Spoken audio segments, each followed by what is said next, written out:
Let's rock, baby.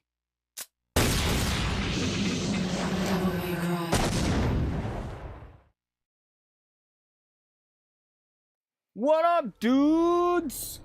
Hello! Travis, would you kindly grace us with that amazing intro? Oh man, I need to do again. Crap. Okay. Alrighty, everybody. Today you are going to be watching a Hype Labs video about the lore of Devil May Cry franchise. Today you have your host, Samuel. Then you have the #1 superfan, Carl. Followed by your current speaker, Mr. Travis. Now, if you're wondering why you're at this video right now, the simple answer really is we are going to be teaching you about the do's, the don'ts, the understanding of the lore. Sam has put together a slideshow of 87 Close. pictures and images of key moments in the Devil May Cry franchise in order for him to most accurately and deliberately describe the story to us in a nice, short, condensed series. Similar to other channels on YouTube, however, today we are going to be using 3 people, which I don't think any other channel does, so we're pretty much original here, and if anybody else does it, hashtag copyright, hashtag trademark TM. Already filed a patent in for it, thank you very much, and let's throw it back over to Sam. Thank you. Can we give a clap for Travis for that amazing intro? I feel like I left out a few things. Alrighty. Hey, look, Jason, pull my devil trigger. Amazing. Alrighty. So yeah, we got an amazing stream for you guys here. This is actually a collab between us Hype Labs and one of our OG subscribers, Carl, who we finally have gotten in contact with. It's amazing. Now, guys, I say we just cut the bullshit and we get straight into it. Yes. Without no delay. Alrighty, boys. Now, let's get into the amazing thing that is known as the Devil May Cry Timeline, featuring Dante from the Devil May Cry series. Yes. Dude, Not how's he sponsored. gonna pull the word out of that ground? Wait, you can't read that? Oh look, Nick's in the chat. Wait, he is? Oh my Yeah, god. He's I'm listening but while driving. Spirit Legion says there's a big boy delay. Oh, you're listening and driving? Do you have earbuds in or no? I think he has earbuds in. Okay. Alright, Everybody, let's get a big ol' scream in 3, 2, 1. Ah! I thought we were gonna just be silent so we could trick Nick to rip his earbuds out. You didn't make that clear. But I guess we can actually scream. Okay. Whatever. Let's just get into this, you guys. You ready? Yeah. Alrighty. Let's get into the Devil May Cry timeline. And I'm gonna take a big swig of water first, because I'm gonna lose my voice by the end. Yeah. Don't be a coward. Like I was, yes, Lose their like I voice. was 2 days ago. Alrighty, boys. Scream. This party's getting crazy. Let us begin. Now let's get started at the beginning. Now, before all the Devil May Cries, we gotta talk about why. Now, at the very beginning, you have the human world and the demon world. Now, of course, you know the human world. We live in it, obviously. Yeah, obviously. Yeah, it's pretty shitty. Yeah. I mean, Trump's in charge. Fucked up. Messed up. Yeah, messed up. Now, however, the demon world is even more messed up, as it is really weird, because many demons are writhing for power. It's pretty much like Trump, pretty much.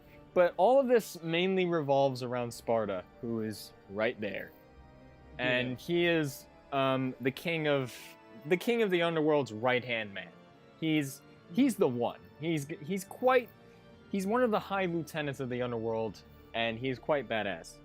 Now, Oh, yeah, I remember. yeah. That much. Now we gotta get into what the demon world is. Now, the demon world is kind of a screwed up place, as it's mainly got like hellfire, a bunch of what? Detroit's the demon world. Oh, sorry, you're right. That is Detroit. My bad. No, the demon world is quite a screwed up place. Like, Oh, wow. it's really bad. It's really bad. People, like I said, demons are writhing for power. There's a ton of stuff going on. Angels are like, funny thing in Devil May Cry, angels are barely involved at all. Like the closest thing we get to seeing to an angel is 3, but that barely counts. That's weird. It is weird. But yeah, the demon world, terrible place. And then but let's get into our main players here, however. So Sparta is like chilling out and whatever, and he usually does these things for Mundus, who is the king of hell, or underworld. And Sparta would usually go to the human world and do some stuff, usually kill some people and all that good stuff, you know. And let's get a good look of our boy here, as we see. Now on the top left here we got Sparta. And God damn. now that look at the boy's a big man. look at the big dick energy coming off of him. And Damn, Just about to put him- now you can see Sparta is quite a badass. I had to take that picture from Devil May Cry 3, but it's whatever. And one day he ends up going to the human world and meets a woman, a mortal priestess named Eva, who is right below him, right there in the bottom left. Yeah. And both of them start getting real close, and they have kids and a family, which is on the right there. And by the way, Yes, parity. really cool picture of Sparta and Eva, and I can imagine, and I bet you guys can guess who's in that crib right there. Dante and Virgil. Yep, Carl's correct. Dante's got a bigger dick though. That's why Dante's on the right and Virgil's on the left. He has to be as far away from the big dick energy as possible. Oh my god. So yeah, see, Look at how uncomfortable he looks. hey, he looks fine. Anyway, Travis, save your important questions from when the segment's over. All right. Yeah. But yeah, Sparta and Eva have a family. Sparta decides to what? I'm sorry. The chat just asked. Wait. What? Is the blonde-haired lady Iggy Azalea?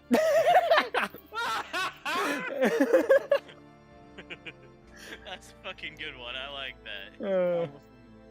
Good one, Justin. Anyway, so yeah, Sparta and Eva have a family on Earth. Sparta basically gives up on the demon world, tries to run away, and yeah, that's basically how it goes. Until Mundus is all like, "What?" He doesn't like that. Wow. Yeah, so think about what I just said earlier. Sparta is Mundus's right-hand man, and knowing that he is sleeping with a human woman, it's kinda...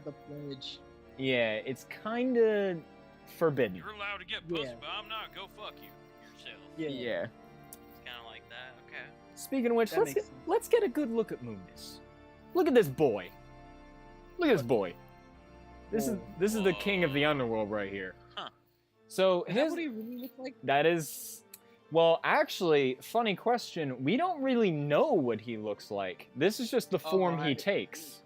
Oh, I expected as much. Oh, he's a formless entity who he's so mythologically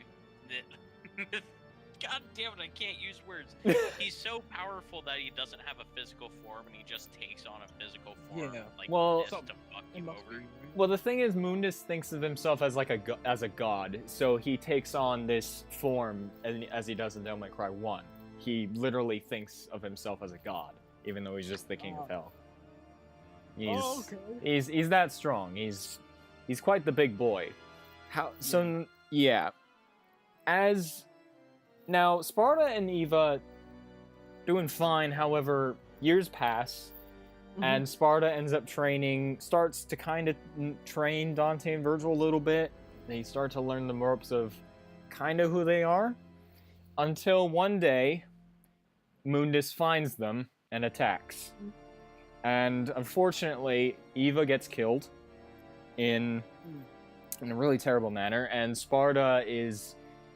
Funny thing about Sparta is that in the reboot canon, he's kind of imprisoned and he's just forgotten. But in the original series canon, it's kind of unclear whether or not he is dead or just lost in hell. But I like to personally go with he's kind of just dead. And Dante and Virgil end up, that ends up happening to them. Dante ends up going in hiding after he was with, I believe he was with Ava. The chat can correct me on this. Yeah, Dante ends up getting destroyed by like a bunch of demons and goes into hiding.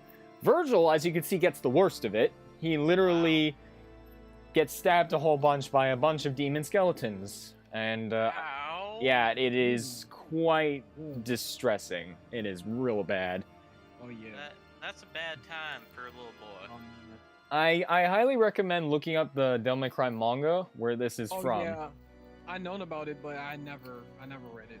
Yeah, it is it takes place before 3, and it's quite interesting learning how they do what they do. So yeah, Dante, who was with Ava, she dies, and then he goes into hiding in like some random city or whatever. Virgil, who was with Sparta at the time, Sparta tries to protect him until he runs away, and then he gets killed. However, during this time, Virgil thought he queued up for some quick play, but it turns out it was comp. Travis, please. Sorry. Continue. No, yeah, Virgil, yeah, the both of them. Now, keep in mind, Dante and Virgil, they think their brother, like, they're dead. Like, Dante thinks Virgil is dead, and Virgil thinks Dante is dead. So they both think they're alone. They both think they're dead. Yeah, and this goes on for a long time. We're talking, they were 5 to 6 years old when this happened to them. Traumatic event. Yeah, that must be some traumatic experience. It is kind of fucked up. Yeah. Just a little bit. Just a little bit. Yeah. But this is also how you also see Dante get his sword, Rebellion, and Virgil's sword, the Amato, which is the katana, and Dante gets his humongous broadsword from Sparta, as they felt they would need protecting. Because he'd protect. So... Also, I need to correct the chat real quick. Spirit Legion, Dante isn't the one getting impaled, it's Virgil. So we need that count put down to 0 for Dante and put up to 1 for Virgil. Wow. And yeah, and that's the beginning. That's kind of how we start. Now, any questions? Any questions that you want to know so far? Nah, not really. That's pretty interesting. Anything at all, Travis? He's thinking. Why did it take 5 years to find your right-hand man? Think about it. Sparta was pretty good at hide and seek when he was young. But it turns out he sucks at hide and go seek because he only made it 5 years for his kids. Well, I should have made it clear that oh my god, Shadow Kitty that has sounds pretty hard to find somebody. Well, Mundus has quite a lot of reach in the human world because demons. It's obvious that demons do have some influence on the real world. Yeah. As you can travel in between the two, you just have to take like a human form or whatever. It just took him a lot of time to find him because Sparta just went into ridiculous amounts of hiding, like ridiculous amounts. But he did clearly Mundus didn't go hard enough. He needed to get a bunker. He needed to cover the bunker with another bunker, and then nuke the bunker above the bunker. But did Mundus know? Like, does he have like any knowledge of the human world at all? Yeah, he does, because he wants to control it. He wants to find a way to. He's trying to find a way to because there are certain restrictions in doing so. Trump?